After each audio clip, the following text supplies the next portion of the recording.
that again I could make a substitution that impacted the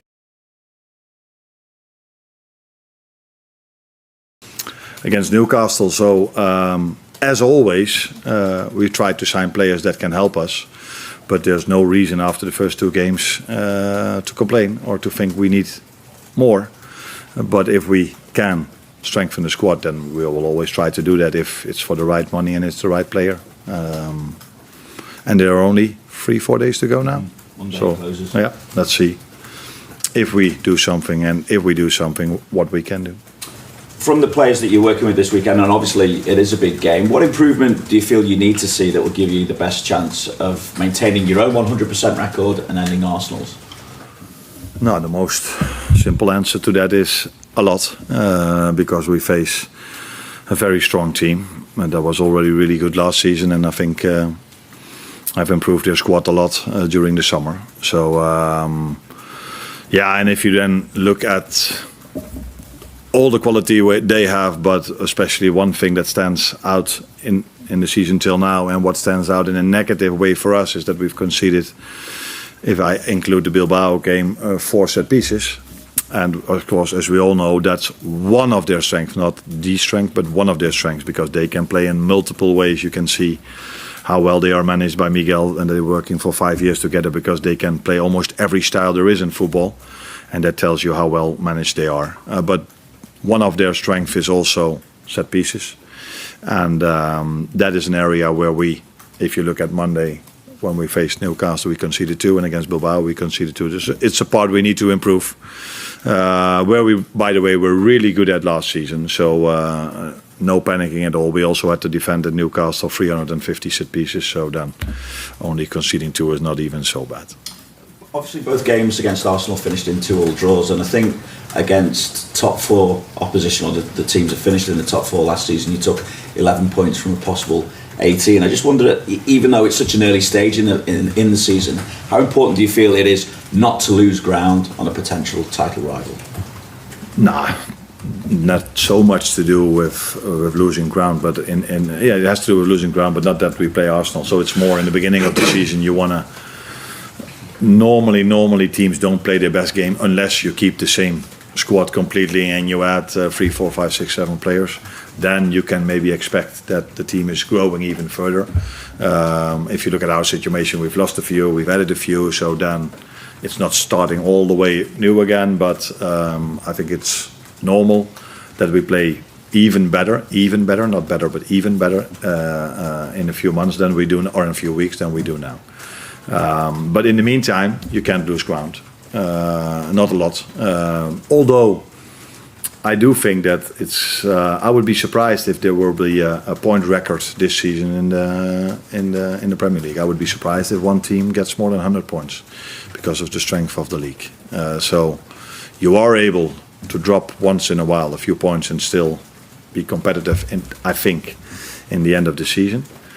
But the best thing you can do is not drop points at all. Thank you. Anna, just picking up on what you said there then, do you think that the league is more competitive noticeably this season than last season, based on what you just said? If that's even possible, because it was already so competitive last season. But maybe I'm wrong, but I think in general teams spent more than last season. I'm not 100% sure, and I'm talking about net spend, not talking about what teams spent and forget then what they've sold, but in terms of net spend. But maybe I'm wrong. But last season we didn't do a lot, but I think our competitors didn't do a lot last season as well, and that's completely different this season. OK, well, as expected, Arne Slot not giving very much away on Alexander Isak. We'll continue our Isak and Newcastle chat as well in just a moment. But we've got some transfer news reaching us all the time. And Bournemouth are in advanced talks with AC Milan over the signing of right-back Alex Jimenez. The deal is for an initial loan that could become permanent at the end of the season. We're also hearing that La Liga club Elche are understood to be among those interested in Manchester United's Tyrell Malacia. Malacia, one of the players that United would be happy to leave in the summer. Another one of those, Rasmus Hojlund. Napoli are hopeful that Hojlund will travel to Naples for a medical in the next 24 to 48 hours. United are waiting for personal terms to be finalised. So updates for you there on Rasmus Hojlund, Tyrone Malacia, and also Bournemouth in advanced talks with AC Milan over the right back Alex Jimenez. Right, let's get back to what Arne Slot just said there, gentlemen. In fact, probably the biggest thing we learned there was that Vinny O'Connor eats stale donuts for breakfast. I mean, Vinny, a donut is one thing, but not a stale donut, mate. Come on, get a fresh one. Alexander Isak, he doesn't eat donuts for breakfast, I'll tell you that. Let's get back into how he could fit into Liverpool. So Alexander Isak comes in. How are you lining up their attacking options, their starting 11? I think he starts straight down the middle. But once he gets back to fitness, because I guess he's not sharp and he's not fit at the minute. But he will start if he goes to Liverpool. But what Arne Slot's great, isn't he? Because he covers all the bases and he sounds so positive all the time. And what he's saying, I think he's actually correct. If we can land a player of that quality for the right price, of course, any team would take him. But if we don't, I don't actually think he's panicking because he has options that he believes in that can come off the bench or impact games. Ekitiki's done brilliantly, I think better than everyone thought he would do straight away. So I think he's probably in a position where he's like, to the board, go and get him if you can, if you're happy with it. If not, I'm okay. But Ekitike started so well playing through the middle as a number 9. So aren't you risking affecting his progress and his form by bringing Isak in, who I presume has to play through the middle, right? Yeah, but yeah, you are. But then I think it goes down to a conversation or both players being professional and understanding what I have to fight for my position now.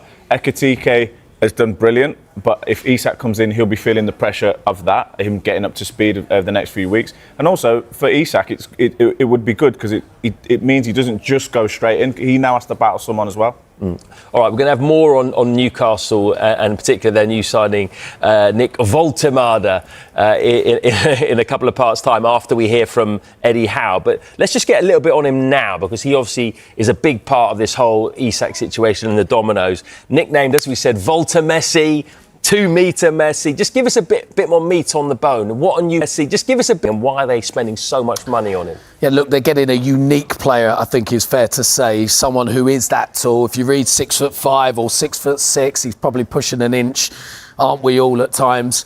But look, top scorer for the German under-21s in the European Championships in the summer. The interesting thing with this, he moved from Werder Bremen to Stuttgart in the summer on a free transfer. He's now leaving for close to £69 million. But amazing. For someone so tall, he's got an excellent touch. I spoke to our European football expert, Kevin Hatchard, yesterday, get a real insight into him. And he said, look, for a team like Bayern Munich to come in, for any player, any German player, you know how good he is. Bayern Munich wanted that player. The player chose to move to Newcastle. The opportunity, I would assume, of first-team football being that number 1 striker, not playing second fiddle to Harry Kane, would have been very, very appealing. But his touch for someone so tall, very good, ruthless finisher, and he's expected to improve time and time again as well. So this could be a really good sign for Newcastle. Yeah, like everyone else, actually, I didn't know much about him last night. Got on YouTube. I'm sold. Didn't know much. 5 minutes of Voltemada. I'm sold. We'll talk a bit more about him in a couple of parts' time. As I said, we've got Eddie Howe on the way this morning. Plus, we've got big developments at Tottenham Hotspur to bring you. Stay with us. It's going to be a very busy morning here on Good Morning Transfers.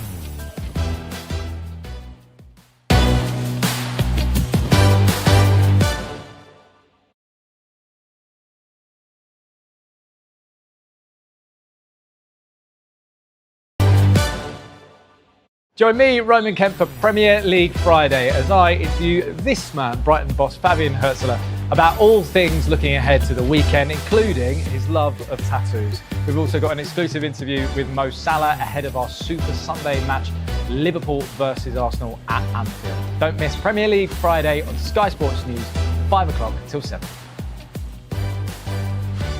Yeah, I can't wait for that. Don't forget, you can join Roman Kemp every Friday on the Premier League show at 5 p.m. Now, we've got an update for you concerning Arsenal because they are pushing to get a deal done for the Bayer Leverkusen defender Piero Hincapié. It is understood that while some progress is being made, there is still work to do and the clubs remain in talks over a loan with an obligation to buy. James, just explain what else would need to happen for this deal to go through for Arsenal? For Arsenal, this will be a direct replacement for Jakub Kiwior. Should he leave and depart to Porto, that move looks set to happen. Probably taken a lot of Arsenal fans by surprise that they're still looking at the market. Now, likelihood is Arsenal will be pushing for a loan move with an obligation to buy at the end of the season so they can move that transfer fee into next year's reports, so it doesn't cover this year's. But for Arsenal, they are looking on that left side. They're always looking at developing.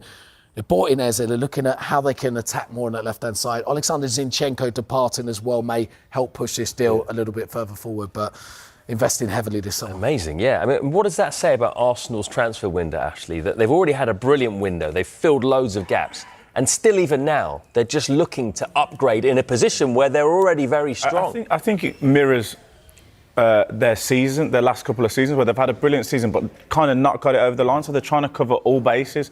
They've had a good window, as you said. I think they've brought in good players, especially with the Eze one. That might be I think they're looking for something, or they don't want to leave themselves a loose end where, in January, February, they're just missing a player in a position. So they're trying to cover all bases to try and win the league effectively, which is what they just need to do. Yeah. They just need to get it done. Well, yeah, now them and Liverpool, there's not many excuses for either of them. They both had excellent windows. Right, big news overnight.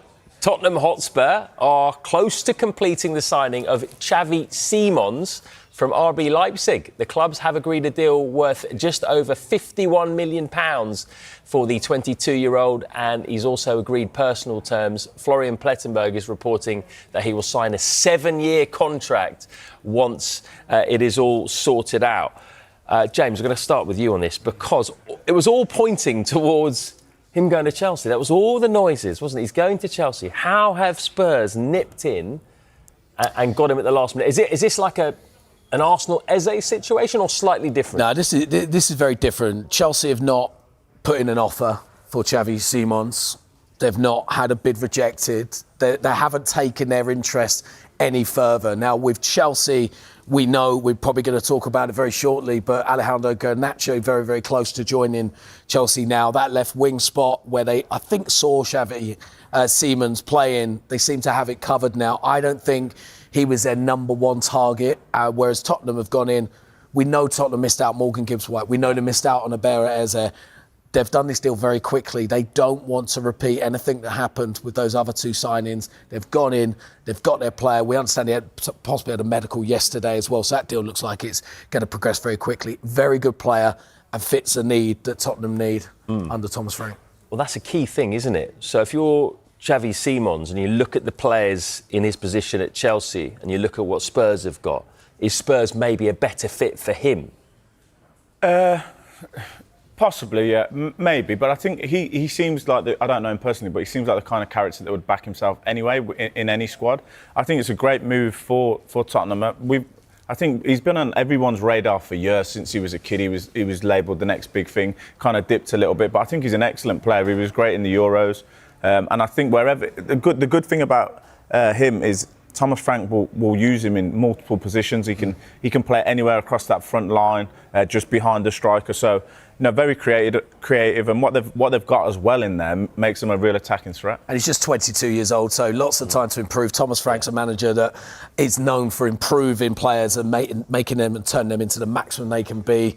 He could do that with a very talented young player in Simons. Yeah. All right. Well, from Chelsea's point of view, they might have missed out on Xavi Simons, but they have finally agreed a fee with Manchester United for Alejandro Garnacho. James, just to put some more meat on the bone for this for us. £40 million fee, fixed fee, plus a 10% add-on is something that Manchester United like to do. Medical scheduled for this afternoon. It will actually be the fourth largest sale in Manchester United history. That's after Ronaldo, Lukaku and Di Maria. And it's also the club's largest ever sale of a Man United Academy graduate. United negotiated that fee because Chelsea were looking at getting him a lot cheaper than that. They had an initial offer of £25 million rejected. Got their man, though, £40 million. And actually, I spoke to Enzo Maresca just last week, and he said he was going through the whole squad. He was going through all the positions. I'm going to interrupt you. We've got some breaking news to give you, and it concerns West Ham and Southampton, because Mateus Fernandes has today left Southampton to join West Ham United in a package worth over £40 million. The Portuguese midfielder departs 12 months after joining Saints, having recorded 2 goals in 36 Premier League appearances last season. And the club, as you can imagine, wishes him the best for the future. But West Ham needed to make some midfield signings. That's what the fans were crying out for. And James Green, it's quite handy, he's president of the Mateus Fernandes Appreciation Club, aren't you? We were going to talk about Fernandes towards the end of the show, but is this the kind of player that's going to please the fans? Because a lot of people are saying they need legs in midfield, they need youth. Is Mateus Fernandes going to give them that? Look, yes, I am president of his fan club. I think he's a terrific young player. I really do. I think it's difficult when you're in a side that struggles so much in the Premier League, but he was that shining light. He was the beacon of hope in that Southampton team. He had work. He's got this work rate and mindset in him that despite the struggles, he was always the one charging back. He's got legs, everything that West Ham do need. I was at Wolves West Ham on Tuesday night, and their midfield just looked lost at times, lacking pace. He's exactly what they need in that centre of the park. It's a start for West Ham. They still need a lot more if they're about to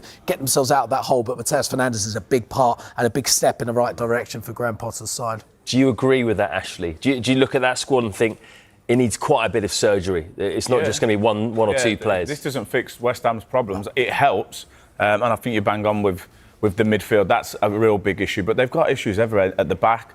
They need to get some business done in the next couple of days. But what it will do is give a little bit of a boost to the West Ham fan base to say, OK, we are actually actively trying to improve the situation, because it looks so dire, the last couple of weeks for them. So at least they've got something to hold on to now. But I think they need more to get out of the trouble that they're in. All right, good stuff. I can tell you that Chelsea forward Christopher Nkunku is likely to depart. He's arrived in Italy ahead of his move to AC Milan for a deal that could reach more than £36 million. So Chelsea busy with incomings and outgoings at this late stage of the window. We've got plenty more still to come. Stay tuned, because Newcastle boss Eddie Howe is coming up next.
Thoughts of Newcastle boss Eddie Howe? Well, he's speaking now to our reporter Keith Downey.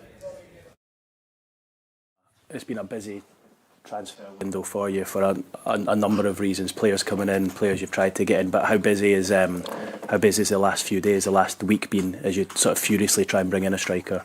I think the last month really has been the same. It's been relentless. This has been a demanding window in lots of different ways. The work going in has been detailed. It has to be. We have to try and bring the right players to the football club, and there's been a big effort from everyone behind the scenes to try and achieve that. So as I said earlier, we look like we're getting closer, but nothing is signed yet. But it's certainly moving in the right direction. On a scale of 1 to 100, how much are you looking forward to it closing, the window closing on Monday night? 101. It'll be good, because I think you can then focus on what we love to do, which is the training and the players that we have, and trying to build the team, knowing that it's settled and all the emotion around the transfer window is gone. But yeah, of course, there's also benefits to the window, in a sense that if you need to improve the squad, you still have a chance to do it. And certainly we are looking to do that in the last few days.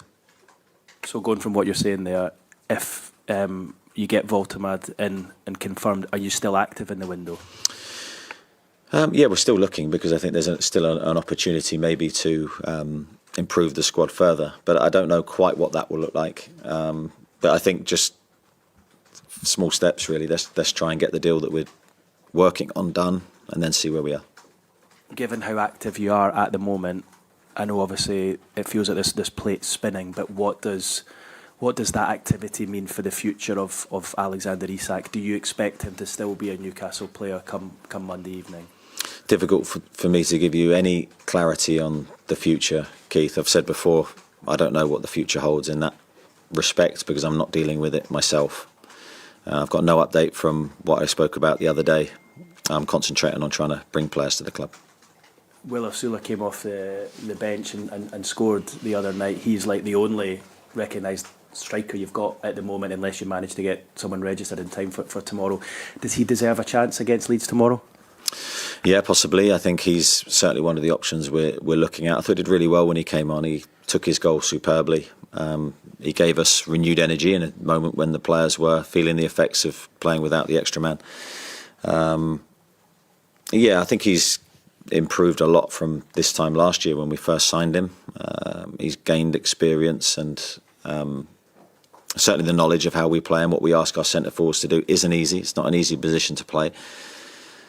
But he's gaining in confidence, I think, and that goal will do him the world of good. And just finally, I guess it's a challenge for you and your coaching team as well. Whether it's Will who starts up front, or if you come up with you devise a different plan, I guess it's a real challenge to try and select a team that's going to cause problems when you don't have like an experienced out and out number 9 there. Yeah, I think our job is to try and find a way to make the team function well. I think that's the most important thing whenever you're picking a team. It's not necessarily about one player in one position.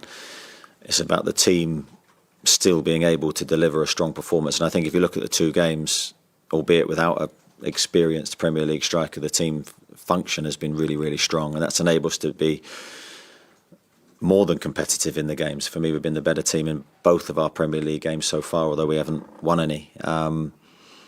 But I think over time, if you continue to deliver those kind of strong performances, that will certainly change.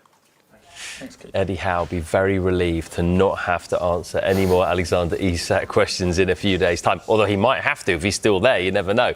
But in terms of what else they could get in, do they still absolutely need to get another striker in? And who could that be? Well, I don't think they need to. I think they'd like to, and I think it'd be Visser if they could get him. I think that's the one that they obviously wanted earlier on in the window, and now and we heard about Strand Larsen, but I'm guessing it's the same sort of profile as the one they've just brought in. So maybe they're not going to go for Strand Larsen. I don't think they'd get him anyway. I don't think Wolves can't afford to let Strand Larsen go.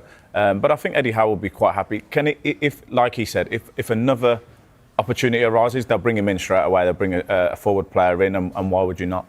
And just to add as well, just found out from Keith Downey that Nick Voltemade unlikely to be registered in time for tomorrow's game against Leeds United. Currently having his medical, but probably not going to be registered in time for the game. OK, all right.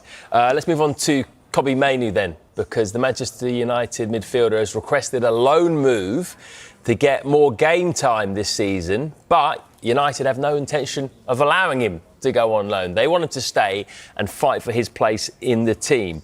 What do you make of this, Ashley? Because they want him to stay, but he's effectively been told by his manager that he's competing with the captain Bruno Fernandes and best player for one spot. This tells me that because he's asked for a loan move, it says to me, I don't want to leave Manchester United, but I don't want nothing to do with what's going on here, whether that's the manager or just the situation now. I want to play football, which he isn't. He's good enough to be playing in the Premier League, but I don't want anything to do with it. But I don't want to leave my boyhood club. I want to come back when maybe that it's a different manager. That it just says that to me because, if he wanted to leave, he would ask to leave, but he wants to specifically leave on loan, which means I don't really want anything to do with it right now. I also think with the World Cup year, he just wants to get in that England squad. Remember, he started in the European Championship final, just a year ago too. Actually, I guess question on Kobbie Mainoo, where do you think he could end up? What options do you think he'll have? I think a lot of teams would like him in their team, but the thing about the Kobe Mainoo is what's always puzzled me and what we're yet to see is he a holding midfielder? Is he an attacking midfielder? Or is he just a box-to-box midfielder? Is he 6'8" or a 10? What do you think? I'm not sure. I'm not sure. I think he's brilliant, and I think he has loads of energy. He's a really fit boy, and sometimes that can work against him because he seems ill-disciplined in the midfield. He just empties the space a lot. So I think the right team, but that will come with age and experience, and maybe he needs to tone down his energy levels. But he needs to fit into a team, if he does go, with some midfield players that just offset his energy, maybe, and just fill holes that he leaves a little bit. Yeah. All right, Mainoo, we'll see what happens with that one. This one, though, looks like it is going to happen because Napoli are hopeful that Rasmus Hojlund will travel to Naples for a medical in the next 24 to 48 hours, as we mentioned earlier. United are waiting for personal terms to be finalised. The deal is a loan plus an obligation and is worth £40 million. The obligation is dependent on Napoli qualifying for the Champions League, which they've got a very good chance of doing because they are the champions at the moment. He wanted to stay. I mean, could be Mainoo, they want him to stay. He wanted to stay and fight for his place at Manchester United. It sounds like United would rather that he leave. Do you think that this could be a good move for him because he's highly rated after what he did there at Atalanta, and he's moving into a club that's a good club. Could be a good place to revive his career. Yeah, I think so. Obviously, Lukaku's there as well, so he'll have to, when he comes back, he'll have to fight for his place with him. But I feel a bit sorry for him. It doesn't surprise me he wanted to stay and fight for his place. He seems like a good professional, a good lad to have in the dressing room. I felt very frustrated for him a lot of the time last year. He made really good runs. They never found him on it. He didn't know whether he was coming short or going long, but he would make the runs. He never got found, and then he'd get like one chance, miss it, and everybody's all over him straight away again. So he's a game striker, and I think if he goes there, they'll probably find that will suit him more because he knows the league. But I feel a little bit sorry for him in terms of his career at Manchester United. It didn't work out because he wasn't one that you could say he's not trying. He definitely tried week in, week out when he was playing. Maybe the timing just wasn't right for that. Wasn't the right time in his career. It has been a really busy start to the day already. Deals are getting done. Spurs trying to get Xavi Simons over the line ahead of Chelsea. West Ham signed Mateus Fernandes, and Arsenal are pushing to sign Piero Hincapié. So much that can still happen, and we're going to assess some potential big moves after this break. Stay with us.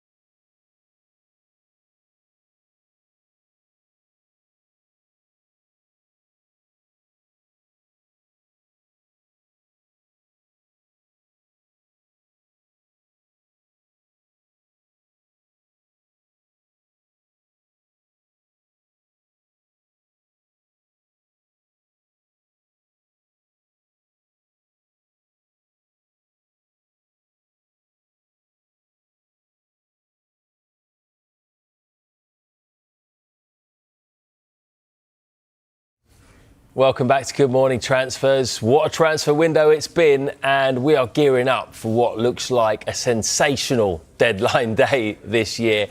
We're going to take a look now at some of the big deals that could potentially happen. Ashley, let's start with Gianluigi Donnarumma, Champions League winning goalkeeper.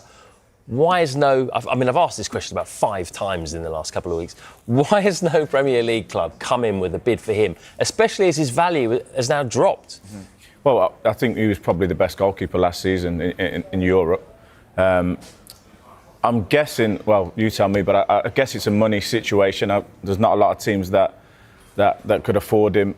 Wages? Yeah, but the strange one for me is, and I know that Enzo Maresca's come out and backed his goalkeeper, is it just seems like he would be an upgrade at Chelsea. So I'm surprised that hasn't been linked at all. But I guess not many teams can afford his wages.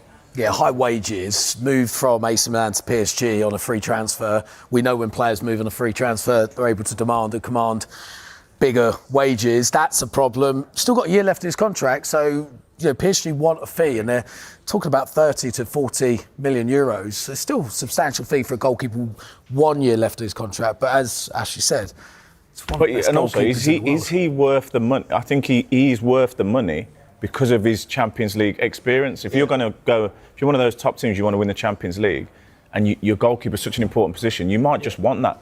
Someone with that experience. And is he not an upgrade, significant upgrade, for example, for Chelsea or for Manchester United? Whereas these teams seem to be thinking, well, there's other positions that are more important. Yeah, I don't understand the Chelsea one and the Manchester. If they can afford him, you would have thought they would have snapped your hand off for him. I don't understand why they haven't. The Manchester City one's a little bit different. 40 million on Garnacho. Yeah, so that it doesn't make sense. I don't have that. You have to ask Enzo Maresca on that one. It makes perfect sense to me because I would see him as an upgrade on what they've got. Man City, funnily enough, are the sort of main club that have been linked with him in the Premier League, in the media. And that's largely because there are these links with Ederson and Galatasaray. Is there a chance that Ederson could leave before the end of the window? I think there's a chance if they get Donnarumma over the line. Now, Ederson made it clear in the summer at the Club World Cup. He said, I don't want to leave. I want to help Manchester City get back to where they were before, competing for Premier League trophy, Champions League trophy. The interesting thing with Manchester City, they obviously signed a goalkeeper in this window, getting James Trafford back. I'm not sure what message this sends to James Trafford as a young goalkeeper, that you've come back into the club. He's then been put as the number one start the season over Ederson, and now there's links with Donnarumma. I mean, Ashley, you might be able to help me on that. Yeah, I think. How would he be feeling? Well, it does. It send. I know what message it sends. It sends that we think Donnarumma is a better goalkeeper than you, effectively. But if I'm James Trafford, I'd be saying, and a goalkeeper's a little bit of a different position in terms of there's only one of them, obviously, but I'd be saying, I'll bring you whatever you want in, and I'll prove to you every day that you brought me for a reason, and I'm starting. But it would be a little bit disheartening, I think, for James Trafford if that deal goes over the line and they go and get Donnarumma, because he's just come in, he's all happy about it, and then all of a sudden one of the biggest goalkeepers in the world has also arrived at the same club. If Ederson's future is secured at Man City and he remains there after Monday, do you expect him to come back as the number one?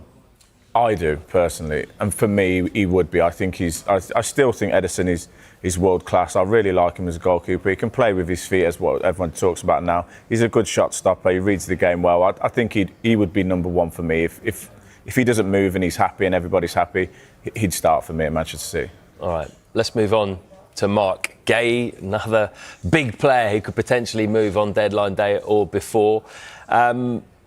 First of all, do you expect him to be a Palace or first of Liverpool player come Monday night? I'm not sure that is the honest answer. I think it'd be devastating for Palace if they do lose him, especially after Eze going as well. He's a big part of that club, Then you start. Crystal Palace doesn't look as positive as it has done, in the last 12 months if he goes. And then if he does go to Liverpool, we was chatting about it before, but I think he goes straight in ahead of Konate next to Van Dijk. He shores up that defence, communicates well. He's a leader. He's probably exactly what Liverpool need right now. Do you think he's the future for Liverpool at the back? Because Van Dijk signed a new contract, but it's only 2 years now. He's coming to the latter stages of his career, even though he was unbelievable against Newcastle, got to be said. But Mark Gay, he's still young, international player. Seems to have so much experience, great head on his shoulders. Do you think Liverpool might see him as the future captain of Liverpool? Well, they've got in the two full-backs that they want, and obviously Van Dijk is one of the best in the world. And then you put him there and you see him you can see him becoming one of the best in the world in the next few years if he's at a team like Liverpool, playing Champions League, challenging for titles. And I think he's got a great personality. He will cut, because they're a little bit chaotic at the back this season, Liverpool, which has been the surprising thing. Konate especially. So I just think he'd come in, he'll calm that down. Van Dijk will know exactly where he is, because as a centre back, sometimes when you look across, you expect your man there and he's not there. It's the worst feeling ever. So when you know where your centre back is, it's just a good thing if you've got that relationship. Right, let's move slightly further up the field. Another big name player who's been linked with a move away, it seems, for the whole transfer window is Nicholas. It seems for the whole Jackson, the strongest link. Munich, what's the latest on that? Yeah, Bayern Munich are interested in the player. There's still nothing concrete right now on Nicholas Jackson. I mean, I've spoke to Enzo Maresca last week, and he's been very clear throughout that I've got my two strikers, Liam Delap and João Pedro. Nicholas Jackson isn't one of those two that now I'm looking at this year. He's training with the main group still, but the situation is still the same. He's not been included in the matchday squads. His future is looking elsewhere, but it's whether Chelsea can get a right deal for them as a selling club between now and the close of the window. Loan looks like possibly that could get done, whereas a fee of 70, 80 million that we understand Chelsea want might be a bit too high for a lot of suitors. Is there a Premier League club that could really do with Nicholas Jackson right now? I'm just trying to think, would he... I know, I don't think he's worth that amount of money, to be honest, right now. But we was talking about Newcastle earlier. They bring someone out. Do they need another striker? Maybe. Is he the one? Probably not. But there isn't that many strikers of high quality going around. So I think someone would take Nicholas Jackson. I don't think he's proven himself yet, really, in the Premier League. I don't think he's the finished article. But with a bit of coaching, you can definitely see the potential. Aston Villa? But yeah, possibly, because they haven't really filled the voids that have been left in attacking positions either. So the Villa's a good shout. I think Villa maybe might go for it. I'm going to toss this in there, right? If he goes to Bayern Munich, Harry Kane wins the league again this year, maybe even wins the Champions League, goes deep in the Champions League, comes back to the Premier League, goes back to Tottenham after a year. Nicholas Jackson takes over as their main striker. So you're saying Nicholas Jackson will replace Harry Kane as the number one? One of the people who could replace him long term. Maybe. If that's what they want. It could happen. Look, I think there's a good player in Nicholas Jackson. I think he's got great work rate. I think he'd be a great addition to a lot of clubs. Probably a little bit too much pressure on his shoulders right now. But if he gets the game time, and you mentioned Aston Villa, got Ollie Watkins, let John Duran go. They kind of need some depth in that attacking area. So if they can get a low move between now and the close of the window for Nicholas Jackson, I think for Villa, I think that'd be a really solid move. Guys, thank you very much. I really enjoyed it. That was fast moving. It was like a pre-deadline day, wasn't it? Lots going on. And you're very happy because Mateus Fernandes has got his move. West Ham fans, you're going to be very happy by that. You really are. Right, OK. Reminder, we're back at midday for Transfer Talk. And, of course, we have got Deadline Day coming up on Monday. Make sure you tune in. But next, Sky Sports Fan Club. Jamie O'Hara's in the building. He's alongside Rob Jones. Stay tuned.